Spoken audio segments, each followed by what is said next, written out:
Over 50% of our state is rural. That makes us the fourth largest rural population in the United States. Out of our schools, over 75% are Title I. That's because our state is a high poverty state. Now, in our state, 10% statewide of our students have disabilities. Out of the schools that I surveyed, there were closer to 15%. Out of those students, 37% will graduate with a high school diploma. 61% of our students with disabilities are in higher education or paid competitive employment. In their annual performance report to the United States Department of Education, Mississippi indicated that there was a need for greater collaboration between higher education and interagency groups. Because the EPortfolio can be extended to collaboration and reflection with these groups, I thought that I would do an instructional design to teach special education teachers about the use of EPortfolios. And with that, the high leverage practices from the Council for Exceptional Children and the evidence-based practices for the National Technical Assistance Center on Transition. The National Technical Assistance Center on Transition reviewed literature with transition and came up with some evidence-based practices. We will use those in our instructional design for the EPortfolios, but we will also use TPAC. TPAC is technological, pedagogical, and content knowledge.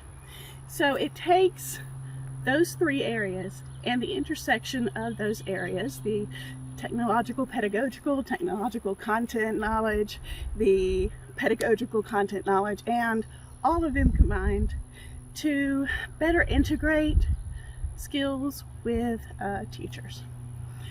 We will also be using Google tools because not only are they free for educators, but they have some safety features that will make them FERPA compliant, and they have cross-platform capabilities. So in order to do the instructional design, I developed a survey of 50 questions based on some previous studies that used TPAC. For those surveys, I had to contact superintendents to be able to use teachers in their schools. So I originally started contacting with a convenience sampling, and unfortunately the schools around me were not able to do anything because of IEP season and state testing. So then I decided to do a random call out of 50 schools in our state, and that's 1/3 of the 151 districts that we have. 12 of those superintendents said that they would definitely send the survey to their teachers. Of those, only 8 districts had teachers that responded. Of those 8 districts, there were 95 teachers that could possibly answer, and out of those, 25 teachers answered. For the needs analysis survey, we first looked at the demographics of teachers. So what are the needs of Mississippi special education teachers in the instructional design for EPortfolios? And in that sample of teachers we surveyed, more teachers had a master's degree than any of the other levels of education. And 1/5 of the teachers were not highly qualified.